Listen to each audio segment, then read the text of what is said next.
Guys, I just got out of Jordan Peele's latest film, and I kind of want to use his movie titles in a sentence or sentences. So let's give it a shot.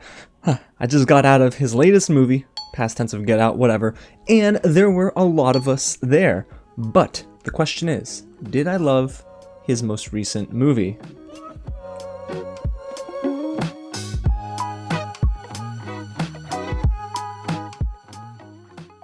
What's going on, everyone? James here with another real review, and today we're getting into all of my spoiler-free thoughts on Jordan Peele's Nope. Thank you to Universal Pictures for giving me the chance to watch this in theaters in IMAX for a review, and you can check it out in theaters. And yes, I do recommend IMAX if you're going to see this in person. You can check it out in theaters July 22nd this weekend. But when you do, let me know down below in the comments exactly what you think of Nope and which performance was your favorite. But guys, I had been highly anticipating this film for a while. I mean, Jordan Peele is one of my favorite director-writers in the game. He's got a very unique voice, and I love everything he pretty much has his hands in.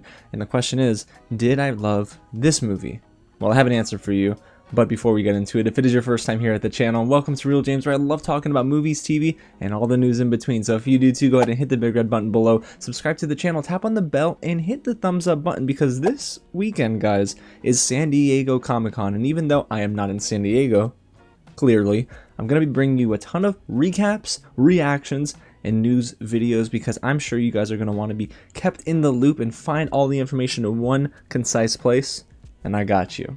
Alrighty, y'all. So let's get into what Nope is all about. It's directed, written, and produced by Jordan Peele and stars Daniel Kaluuya, Keke Palmer, Brandon Perea, and Steven Yeun. And of course, this is a spoiler-free review, so I can't really give away too much in terms of the plot, but basically, it's about the residents of this gulch in California that come upon a very mysterious thing in the sky, and let's just say the discovery is, well, pretty much half the film. And yes, sometimes it can get very intense, so you know what, guys?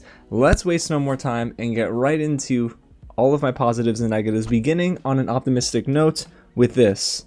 The first hour of Nope, man, is so strong. There are some terrifying, some tense moments in this movie, and actually, I loved the slow burn approach in the beginning. It helps us get to know our core cast of characters, even though there was a bit of character development lacking for some of our characters. For the most part, I enjoyed what they did in the first hour of this movie, where it sets the stage and really does include some cryptic scenes that are out of place chronologically, but they make sense as you get deeper into the movie. And I do feel like Jordan Peele was flexing his muscle a little bit in this film as well. I don't say a lot of it because, well, we'll wait till the negatives, but Jordan Peele's excellence from Get Out and Us, it shined in some spots here in Nope.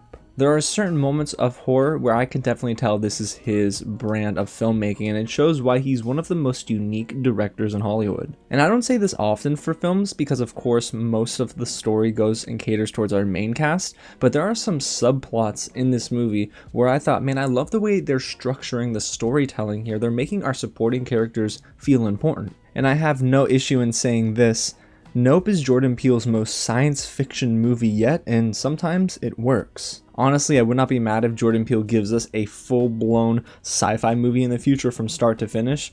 I think he would do great in that space. But riddled in between the suspense and the sci-fi, there are some good performances in Nope, and that starts with Keke Palmer as Emerald. And she is zany, she brings a lot of high energy, and she is the one character that, well, makes a lot of people laugh in the theater. At least made me laugh sometimes. But I did like what Keke Palmer did with the role for the most part. She is stuck in one gear sometimes and doesn't really have another layer to her character. That could just be a writing thing.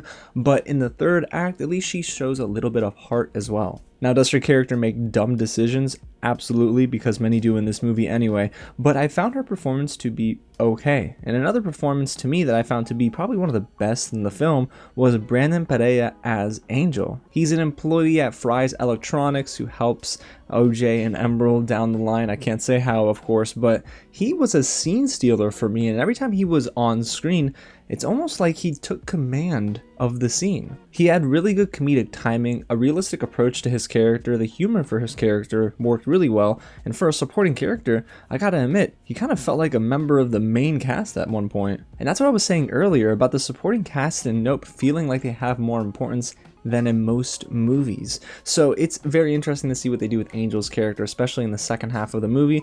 But listen, I liked it. Brandon Perea did a good job, and so did one of his other co-stars who was, well, not surprisingly, a part of the supporting cast. That's Michael Wincott as Antlers. He's a filmmaker and cinematographer, but I actually liked him more for his voice than I did for what he did on screen. As we get deeper into the movie, you begin to hear more of his voice, and guys, he has this deep, brooding voice that sounds great, and I tried it, but it didn't work. I just really enjoyed his performance, especially in the third act, and the last standout for me in Nope is Steven Yeun as Jupe. He's the owner of a rodeo western themed park out in California in this gulch, and I gotta admit, his backstory, I would have loved it if they actually explored it even more, because there's this deep, unsettling trauma that gets put on full display, and I can't say much more than that, but let's just say you'll know the name Gordy when you leave the theater. I just love when they used his past and his present day situations to juxtapose where he was at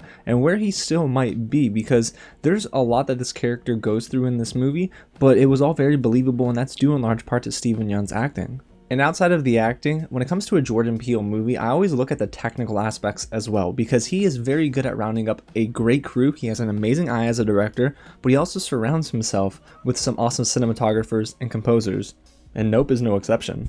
The cinematography by Hoyt van Hoytema is absolutely gorgeous in this film. It captures the scale of the movie perfectly, especially during its climax. There are some bone-chilling shots at times, especially in this gulch. It looks like they shot on location for the most part, but man, did I love what Hoyt van Hoytema brought to the table, and the dude's a legend, so of course I expected nothing less. But one of the more surprising elements of this movie is the score, which is tremendous. It is immersive, and Michael Abels does an awesome job at being able to do a great work in this movie in between some of the more high intensity scenes and the lower grounded moments in this movie. It was definitely a unique composition too, because there are some times where music is playing and I definitely didn't expect it to fit in a certain scene, but it does feel like to me that it was intentional, so I let it slide.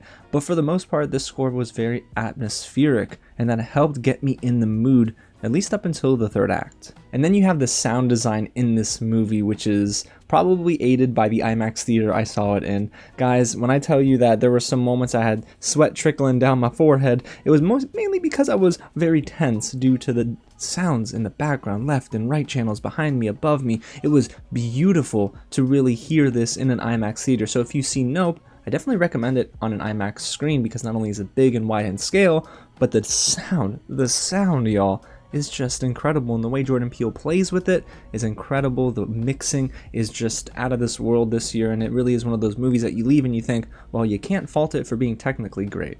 But unfortunately, I can find some faults in Nope that hold it back from being an amazing movie for me. So let's dive right into the negatives, and we'll start with this one. To me, as the movie went on, the allure really wears off. By the third act, I thought that was the beginning of one of the major dips in this movie, and that's never a really good thing because that is its grand finale. It did not work for me, and unfortunately all of the goodwill the movie bought up to that point was really washed away by how much that third act dragged. A lot of the tension and excitement just went away, and the more we see of this mysterious being or thing, the less interesting the film becomes. It's like when you peel back the veil, you think, what else? Well, the film tries to play with a little bit more. It just never really hit for me. It didn't click, and I almost thought, why are we lingering so much in the final 30-40 minutes? And when it comes to Jordan Peele, he set a bar so high with Get Out and Us, both movies that I love, but sadly, Nope doesn't even get close. This is, without a doubt in my mind, his weakest movie yet, and I didn't want to come out of the theater saying that, but even on its own, I just don't think Nope is his greatest effort. It's bit of a mixed bag for me at the end. That's only because of that really weird janky second half. There's not as much social commentary here either, some in the first act, sure, but that was kind of disappointing to me because the writing itself felt like it could never commit in one direction or another. Do you want to be horror? Do you want to be sci-fi? Maybe a little bit of both, but be graded at least one, and they couldn't really do that here, and there wasn't much of a stride this movie hit after that midway point. And if you notice in the positives when I was talking about the acting, I didn't mention Daniel Kaluuya, and that is because I'm really disappointed with his performance as OJ. Now listen, this isn't to say he's a bad actor. We know he's great. I love him. I think he is excellent.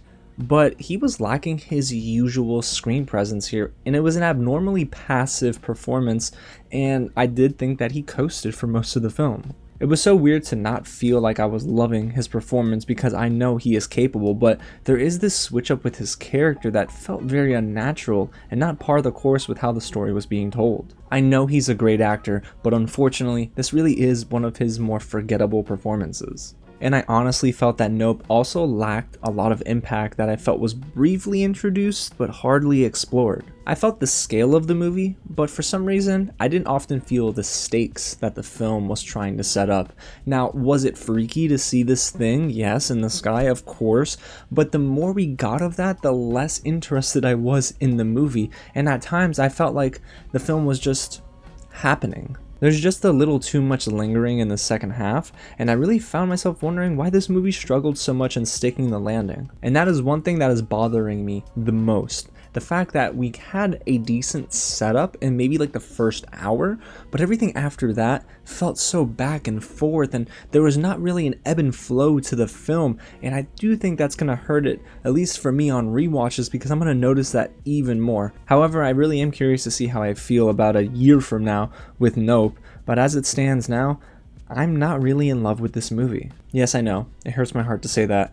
But overall, you guys, what do I really think of Nope? Well, Jordan Peele's junior film is one that, man, really underwhelmed and disappointed for me. Now, don't get me wrong, the movie is still okay. It's just good to a degree, and it's maybe even great in some moments, but it sadly underwhelmed me with its clunky third act and really an overall unimpressive finale. And even some of the performances kind of just waned for me. That includes Keke Palmer and Brandon Perea, where you started to notice their charm go away. And I do think that there are going to be some audiences that love this, and that's fine. And there are some that are not going to love it, and that's also okay. But I do wish I came away from Nope loving the film, especially after seeing what Jordan Peele delivered with Get Out and Us. I felt that there was room for Nope to be great, even excellent at times. It just never really gets there for me, and unfortunately, I'm not putting this film even in my top 5 for the year. So I guess the answer to the question in the beginning of this review is, well, nope. I don't really love this movie, but again, it's not a terrible film. I just really wish it was better than just fine for me. So there you have it, you guys. That's my real review of Nope. Again, when you see it in theaters, let me know down below in the comments if you agree with me, if you disagree with me, or you fall right in the middle. And hey, if you haven't already, hit the big red button below, subscribe to the channel, and tap on the bell for more reviews just like this. Again, this weekend's about to be jam-packed with videos, so yeah, keep those bell notifications on. Alrighty, you guys. Again, thanks so much for watching, and I'll catch you at the next screening. And I look up in the sky and I see something coming, I get in my car, I'm going the other way. I ain't sticking around. Shoot, I ain't taking no videos or photos. You got me messed up.